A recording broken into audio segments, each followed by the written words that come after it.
Pain is something that you can't avoid in life. Everybody's going to experience pain. Everybody's going to experience hurt.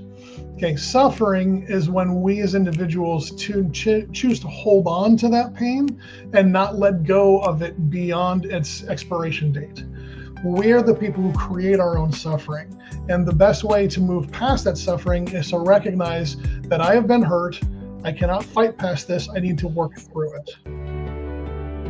I held the weight of the world in my hands, but I let it go. Now I understand. I'm awake, I'm aware, I'm alive. I'm living my best recovered life. You're listening to the Recovered Life Show, the show that helps people in recovery live their best recovered lives. And here is your host, Damon Frank. And welcome back to the Recovered Life Show. We've got a great show for you today. I have my buddy Darrin Dennis who's been here several times, and I'm so glad to have him back. And we're going to be talking about what is emotional sobriety and why does it matter. Listen, guys, we hear a lot on the TikTok lives. I hear on Recovered Life TV all the time about, well, why can't I just get sober? And when I just get sober and I drop it, and I drop the alcohol or the drugs, I just end up in the same situation. What's going on here? And I say, it has to also do with your emotional sobriety as well as your physical sobriety. So bringing up my guest right now, Darrin Dennis. How are you? I'm great, Damon. How are you? I am doing so great. Thank you so much for coming on the show today. We love to have you. And this is an important matter. Emotional Absolutely. sobriety. Absolutely. Honestly, I think emotional sobriety is really the depth of what we're talking about when it comes to sobriety of all types, all kinds of sobriety. So if you're not dealing with what drove you to the substance or the issue that you're dealing with in the first place, you're going to go right back. You're so right. And I think this is the difference between somebody who maybe had a problem with a substance, maybe even had a addiction, I'm going to say, right? And then, Yep. this doesn't work for me anymore. They walk away. They don't think about it anymore. I always say, Darrin, the big problems with alcoholics and addicts is after they get sober, because our thinking is different than other Hmm. people. Can you tell me, like, can you tell people what is emotional sobriety? What actually is it? Because I think this confuses people. Yeah. I think I would describe emotional sobriety as figuring out what feelings you're trying to avoid through the use of the substance or the technology or whatever it is that you're addicted to, and being honest with that and going through the process of dealing with whatever that emotional scar or emotional injuries may be, and allowing yourself to heal from that, and continuing on a healing process, whether that's through a 12-step program or through continued therapy, whatever. Yeah, yeah. And I think for me, I'm a big pusher of all the above because I tell people they'll come onto the TikTok lives, Darrin, and I'll say, um, it's you're here because you're a seeker. Hmm. You're here. Most people I find, it's rare that I meet somebody who has not started this recovery journey that's not a seeker. But I said, you don't want to be a seeker in the physical sobriety thing forever. Right. You want to quit seeking that. You want to then move on to the emotional stuff, the spiritual stuff. Yep. Can we talk about the elephant in the room, which is emotional irregulation? I don't know. Am I saying that right? Not I feeling think like it. I think what you're talking is emotional dysregulation. Dysregulation. That's what I meant to say. Can we talk about it? Because Yeah. I think and it depending when you come in and how you come in and your Hmm. physical, and emotional sense and the mental health thing that any mental health issues you might be going through, which I believe Hmm. addiction is a mental health issue. So you're already going Absolutely. through one, right?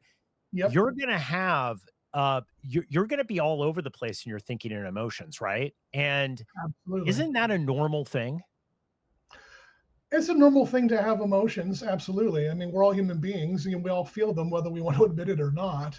And as for emotions being all over the place, absolutely. One of the things I tell my clients on a regular basis is one of the wonderfully messed up things about being a human being is that we can feel all these emotions all at the same time, which can be really, really confusing. We can be both really upset, really super, if I can say, super pissed off, and in love with somebody at the same time, and feel both those things at the same time, which can lead to a lot of confusion. I think, Damon, you hit it right on the head when you're talking about people being seekers. They're looking for understanding. They're looking to understand themselves better, and they're looking to understand the way they function in the world better. And Yeah. the whatever it is that they're addicted to has gotten in the way of that. And the other thing is that whatever it is they're addicted to, it turns some of those feelings off. It shuts those things down, and we just feel good in the moment, and that can be a hard thing to let go of. Well, the old 12 step said if you became an alcoholic at 18, 19 years old and you're now 30, that was a whole period of time where you were not really growing and That's right. maturing and knowing how to deal with life, awake, aware, and alive, as I say. You're Yep. not really, and the thing that's interesting about this emotional side of sobriety is I really believe this is the game. This is really what it's about. The Yeah. physical part of it seems very, very big. Um, Yeah. when you first get in, it does. And Hmm. I talked with this guy yesterday, Mm. and Darren, he was telling me, and you'll relate to this as somebody who works with people, in therapy, that um he was telling me about how he just really feels like he's given up so much. And now Mm. some of the behavior that he has 2 years sober, he's like, I have to give this up again. And I'm like, you're gonna be going through awareness. This doesn't work for me. Willingness, surrender, leaning in on faith, and then doing massive action. You're going to be doing this the rest of your life. And this is normal. Hmm. This is a good thing, Right. and he was like, oh, this is a good thing. And I'm like, this is a good thing. It's called growth. That's what you're describing, Damon. I mean, if you think about it, whether we're talking about people with addiction issues or not, everybody grows and changes and gives up old behaviors and replaces them with new ones.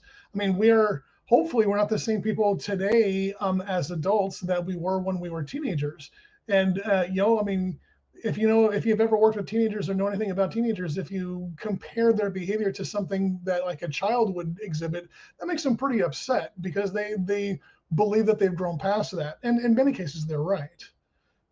Yeah, yeah. Yeah, absolutely. And I think the interesting thing is when we're talking about the emotion sides, I want to dive in because as an expert in this and working with people, and especially people that are in sobriety, Mhm. I find that like it is layers of an onion. I felt my own thing is like I discovered thing at a year, 5 years, Mhm. 10 years, 20, right? I Right. keep I keep feeling like I'm discovering things emotionally that like, oh, that thinking, or why am I having this emotion? Like I shared with a friend the other day that I was like, I had this emotion of fear, and this is old thinking. It's an old emotion, old thinking attached to an old story that's not even relevant in my life. It has no really it's BS really, right? It really Right. has no relevance here. But yet emotionally, I still sometimes feel like I'm back in that place in Yeah. early sobriety when I suffer from this issue. Yeah, yeah, yeah. From a therapeutic standpoint, what you're talking about is something called regression. When we suffer a really major emotional injury at any point in our life, but especially in childhood, when that emotion that we're trying to avoid gets triggered, or people trip over it by accident, or we even trigger it ourselves and we're not even aware of what that is, our thinking and sometimes even our behavior will regress to the age that we were when the injury was sustained. So that's what you're talking about. You're talking about that old thinking, old ways of behaving, because all behavior is caused, and most behavior is caused by either choice or by the feelings that we're experiencing. And when you're talking about a person with an addiction issue, sometimes the thinking, or quite often the thinking, isn't always 100% there. So they immediately revert back to that emotional state when they sustain the emotional injury. I wanted to go back and talk about the layers of the onion. You took the words right out of my mouth. I was going to use that analogy myself. The physical sobriety is sort of like the top of the onion, and I'm not taking away anybody's progress or any of the work that a person's done to become physically sober, because that's huge. That's a massive step. The next step beyond that is to peel that layer back and keep diving deep to find out what exactly was the emotional injury that was sustained, or emotional injuries that were sustained, that led the person to coping through the addiction. Mm, I love that. And I always say that people that refuse to do the work, you might be done with alcohol and drugs, but it's not done with you. That is So if correct. you if you if you refuse to do the work here, and there have been several times, Darren, and I'm sure everybody has this, it's a human experience, but I think the ramifications for people that are in recovery are bigger, because our thinking can lead us to a place that's very dangerous, a place that we might not Hmm. be able to come back from. But there's Hmm. been times in my life, Darren, where I've said, I know I have to deal with this one thing, Right. but I just can't deal with it right now. Like is it just me? Is it just me? Like I feel like No. I've gotten things in stages. Sometimes it's like it Sure. becomes to a point where it's like I can't put up with myself doing this one more time. That's it. I'm gonna now I'm willing. Now I'm Yeah. willing. Yeah. A therapist colleague of mine, right at the very beginning of my journey into therapy, reminded me of the reality that people don't change until they're in enough pain that they have to. And the behaviors that you're talking about, of course, everybody exhibits the desire to or the pushback on doing something. As I said, physical sobriety is not easy. It's hard. Yeah. They're addiction's a real thing. Our bodies react to either the alcohol that we're putting into our bodies, or the drugs that we're putting into our bodies, or the chemicals our brains are creating while we look at either porn or technology addiction or whatever it is. And Because that's hard, because that's difficult, a lot of people get through that and they recognize, okay, I'm done with this thing. Mm, and then they like, I'm tired. It's been a rough slog. I don't want to put any more effort, so I'm gonna chill out. And I respect that. I respect the work that they've done. And just like you said, they might be done with the substance, but the substance isn't done with them. Yeah. Mm, Yeah. they need to, whether they take a plateau for a little while. I mean, they've been working up a hill as they get sober, right? Maybe they need to plateau a little bit before they take the next step. But that plateau can be dangerous, because that's when relapse happens, Yeah, right? and I think I wanna say too is, like, a lot of people, this scares people in early sobriety because they look at this mountain of stuff that they know they don't wanna look at it, but they know it's there, Right. and it's not all at once. Like, it isn't all at No, once, and it's no, not no, gonna no, be treacherous every day of your life, right? no. Of course not. Yeah, and Yeah. I wanna say that up front, because I think the feeling is for a lot of people it is because, look, Mm, I say being sober long term, Darren, like, awake, aware, and alive is amazing. It's amazing, but it also can be very rough. It could be walking naked through a cactus patch. You feel everything. You feel absolutely, everything, absolutely. And if you've and we been don't used have the luxury to check out like that. Right. If you've been used to putting on that armor of the substance as you're going through the cactus patch, you don't feel a thing except for safe, right? And then suddenly all these emotions and all these thoughts are coming at you. They used to deaden, or used to shut down through whatever you were addicted to. So yeah, that can be a scary thing. All right. But the way you make it through that cactus patch is one very small step at a time. You don't go racing through it. You don't go punching through it. And the wonderful thing about so many different sobriety programs is that there are other people that are there to show you the way, to help you through. And yeah, every once in a while you're going to feel some emotion, or you're going to get stuck by a cactus. But you'll experience that a lot less if you move through the process slowly. Absolutely. And and I think you'll know when it's time, right? Like Yeah, when it's absolutely. time when it's to work on thing. I always love people in early sobriety, they're gonna tackle everything. Yeah, They're gonna lose 30 pounds, they're gonna be buff, they're gonna be at the gym all the time, they're gonna make $1 million and they're drunk 30 days later. right. Well, Right? that's why. Because you can't do that. No. Every program worth of salt will say you cannot make major changes in your life other than working on your sobriety for at least the first year of your initial sobriety process or your initial journey, right? Don't move, don't get divorced, don't break up, don't break up, don't start a new relationship or anything like that. You need to focus on developing not the resistance, but the resilience Yeah. for the feelings and the thoughts that you're going to be experiencing. Darren, when we come back, we're going to answer the magic question that everybody wants to ask you. This is a big question. How do you do this? How do you Cool. practice getting emotional balance in your life? How do you work on this? When we come back, we're going to dive into that topic. Sounds great. Recovery isn't just a journey, it's a lifestyle. And now, you can wear your recovery with pride. The Recovered Life Shop is live, packed with merch designed just for people in recovery. Whether it's a hoodie to keep you warm, a mug to start your day right, or a statement tee that lets the world know you're living your best recovered life. Need a little humor in your recovery? Grab the Resentment Some Assembly Required t-shirt. It's a classic. Ready to take massive action?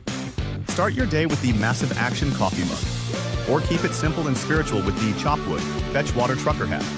Every piece is designed to inspire, start conversations, and keep you connected to your recovery journey. And the best part? Every purchase supports great content like this and spreads the recovery message. So go to recoveredlife.tv and click on the Shop tab now.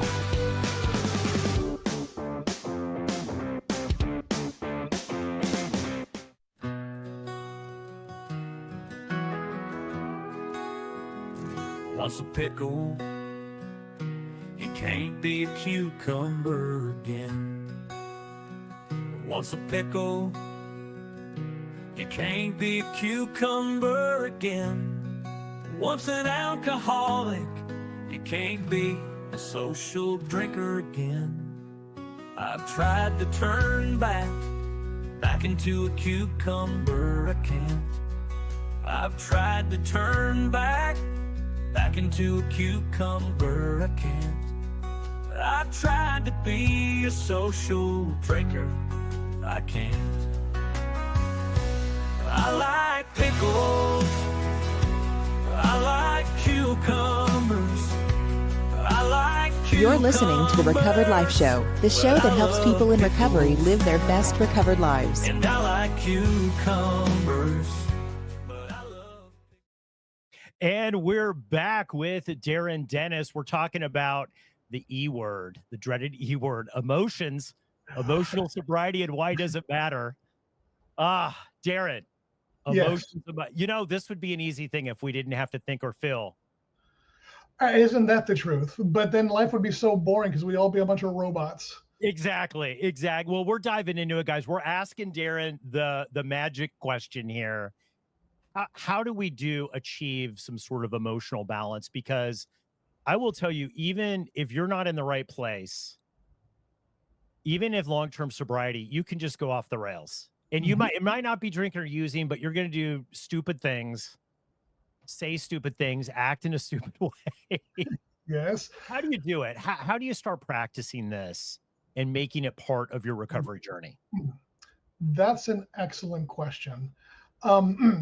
Well, I mean, it's no big surprise I'm a psychotherapist, so the first thing I'm going to push is therapy. Okay. And just be really clear, therapy is not for crazy people. Okay. Therapy is really something for everybody. Everybody needs somebody to talk to at some time. And therapists are people that are trained to help you identify what emotions you're struggling with and why, and what's the source of that emotional struggle, and then helping you really work through that process and eventually healing from, as I've been stating, that emotional injury or those emotional injuries that have led to the substance use or the addiction, whatever type of addiction it is.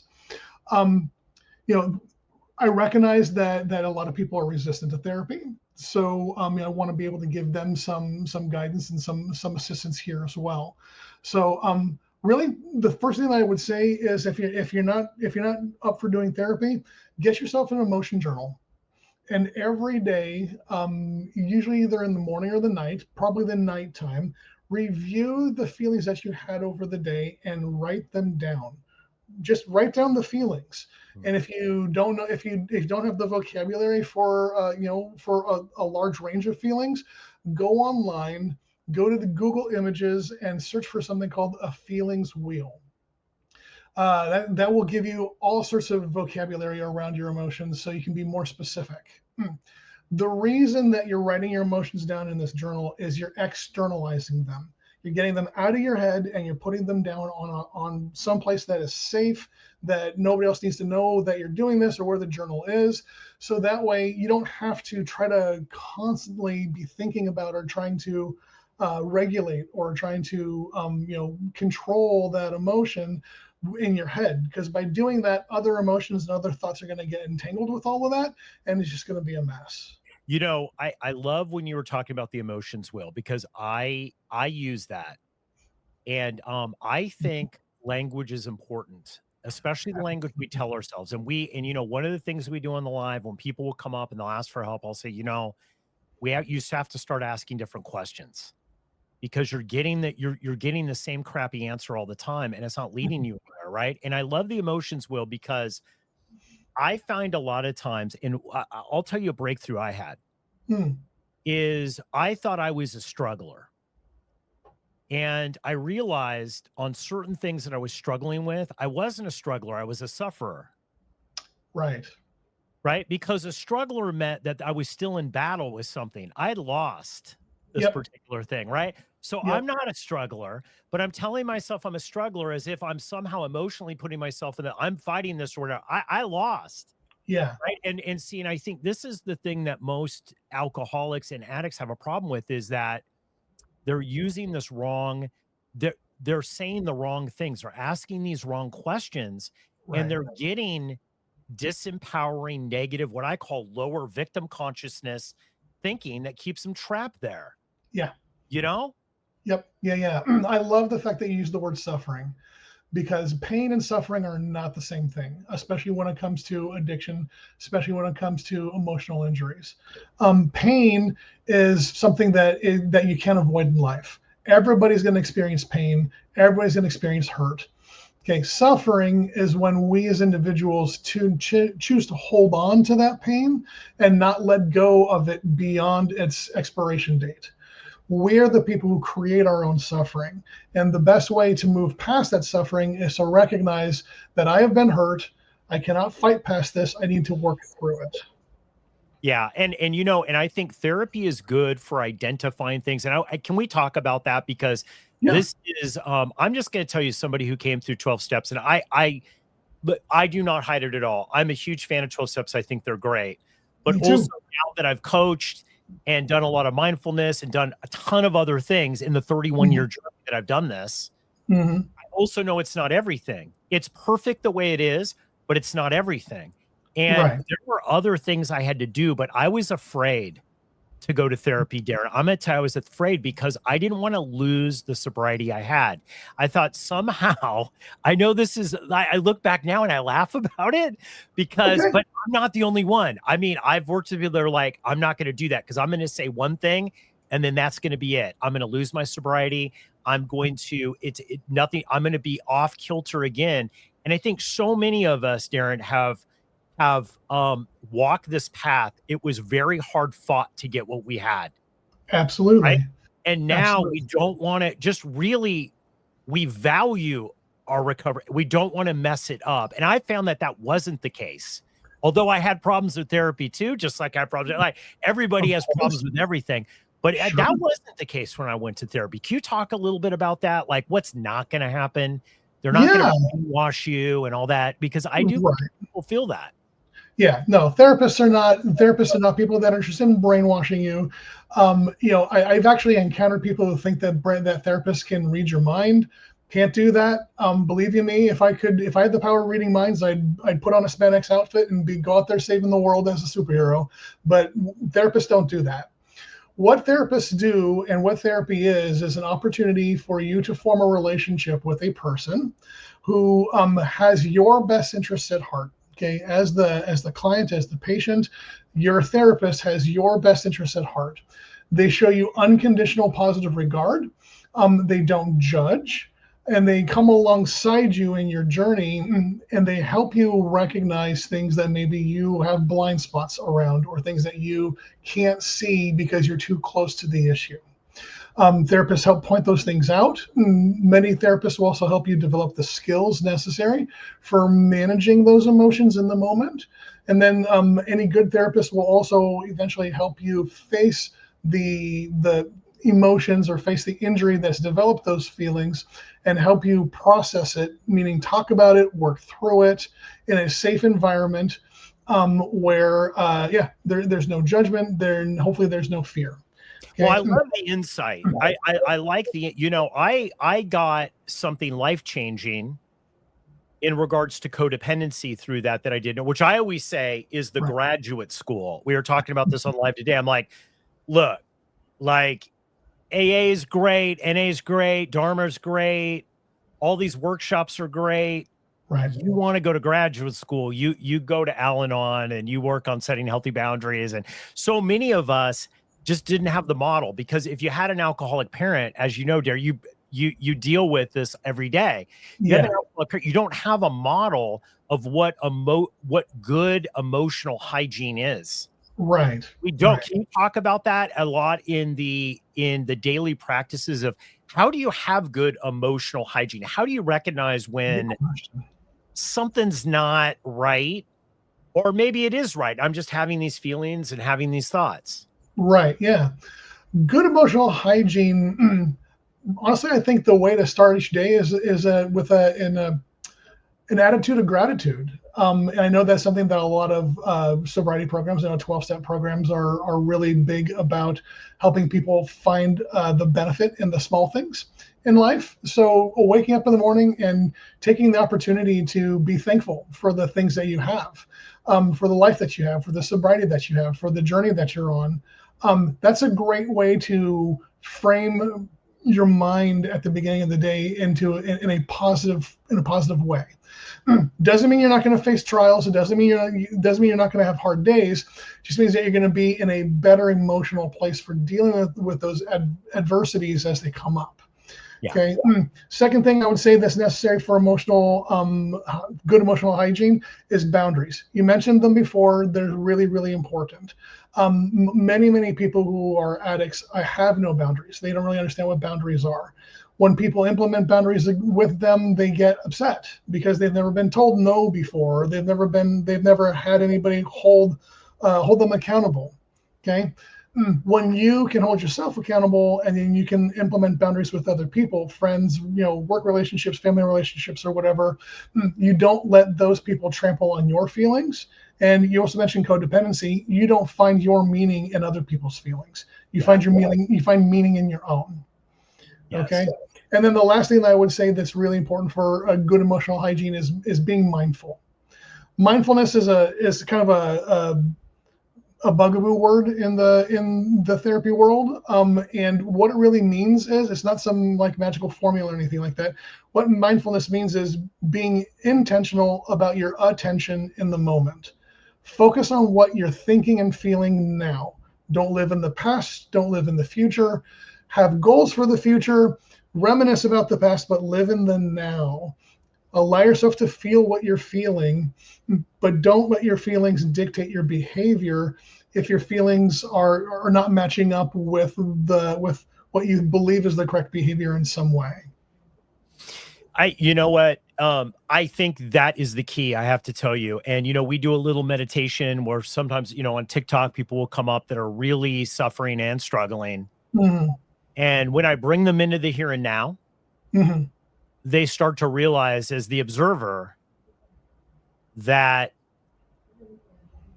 maybe there is a place that they don't struggle. Maybe there is a place, right? And it's so beautiful when the light goes on, because they did not know it was there. And I always say sobriety, Darrin, and I don't know what you think about this as a psychotherapist, but Mhm. I believe sobriety, especially emotional sobriety, Mhm. is a consciousness. It's a way of being. It's a way of being that Yes. allows you to be comfortable in the right here, right now. Because I'll tell you, I've never met somebody who's suffering from an addiction that's comfortable in the here and now. Yeah. I know I don't. And I don't know a lot. And also people that are struggling and suffering in sobriety, they're not okay in the here and now, Yeah. but don't have the out of the substance. Yeah, no, I 100% agree with that statement, and I've never heard anybody put it as a consciousness before, but I like that. I like that way of putting it.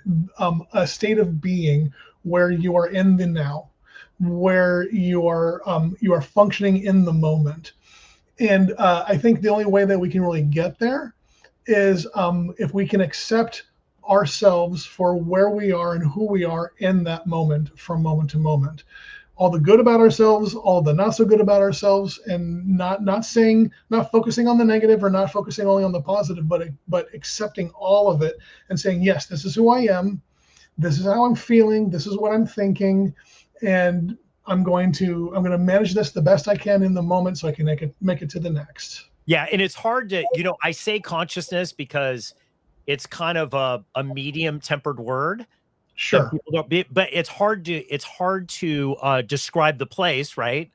Like it's Right. hard to describe it in words, but I like how you put that. And I want Mhm. to jump in here in closing because I think there's a lot of people that suffer because they don't go to therapy or they won't get additional help. Right. And they know something's going on with them emotionally, Hmm. and they have done everything that they could do. And I have met people, and I've been like that in certain things in my life. Yep. And there was something else going on. And we talk a lot about co-occurring disorders here. Hmm. BPD, we just did a big thing on borderline, which is Yep. very prevalent in with people that suffer from addiction and in Yes. recovery, Yep. anxiety, depression, all kinds of stuff. When do you know, as somebody who is maybe working on this solo or in a group like a 12-step group or something, that maybe something else is going on that you're not Mm. seeing in other people, right? Because I've seen that. Like I've told people that I've worked with is like, hey, you need to go because this is not that it's not the common experience. I don't want to say that, but maybe this is something more that you're not going to be able to self manage, Right. Right. Right. if that makes sense. Yeah, absolutely. Um, I would say the voice in your head that is uncomfortable with being in the moment, just building off of what you said earlier, Damon.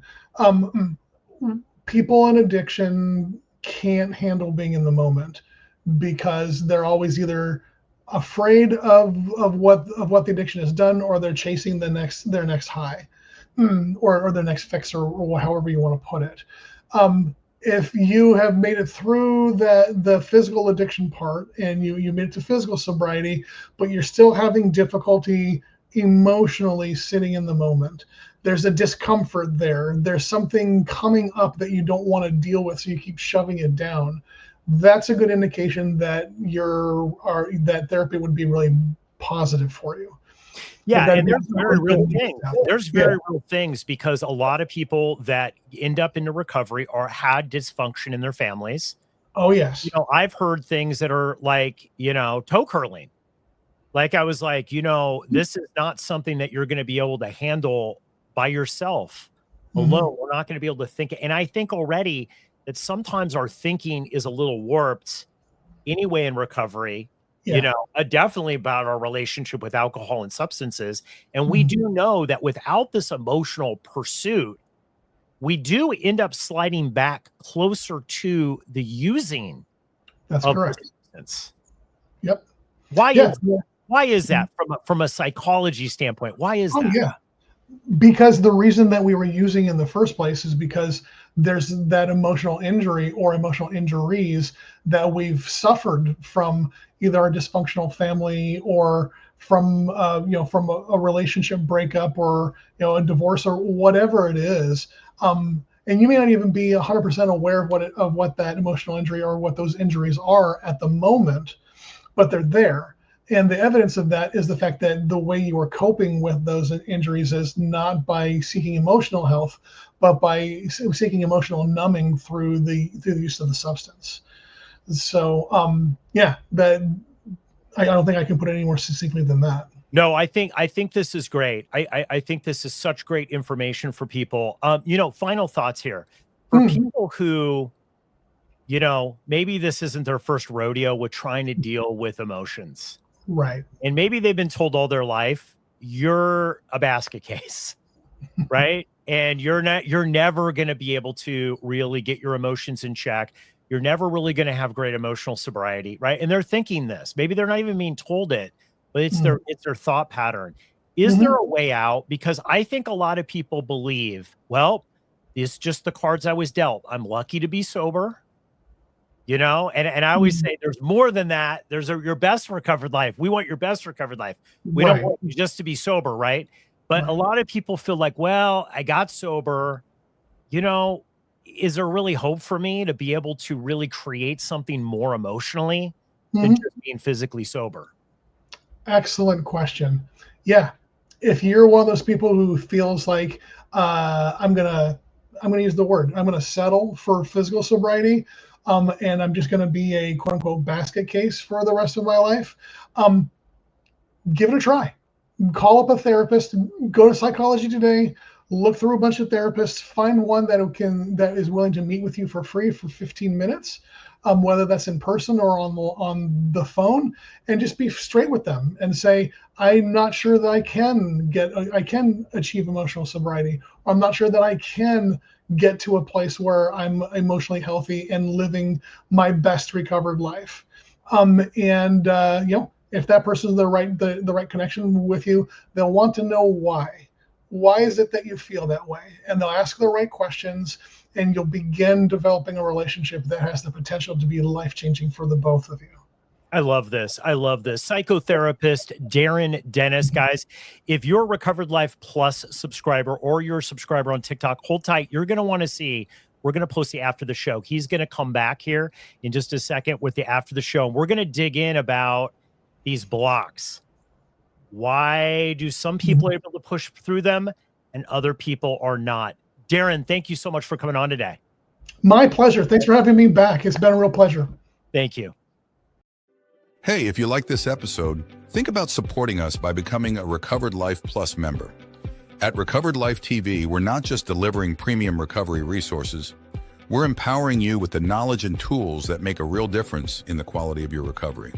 By subscribing, you gain access to ad-free content, expert insights, exclusive video and audio segments, special projects, plus so much more, all while supporting our mission to spread the recovery message far and wide. Whether you're seeking to deepen your understanding or stay updated on the latest addiction and mental health recovery trends, Recovered Life Plus is for you. Subscribe now and start living your best recovered life. Just go to recoveredlife.tv and become a Plus member today.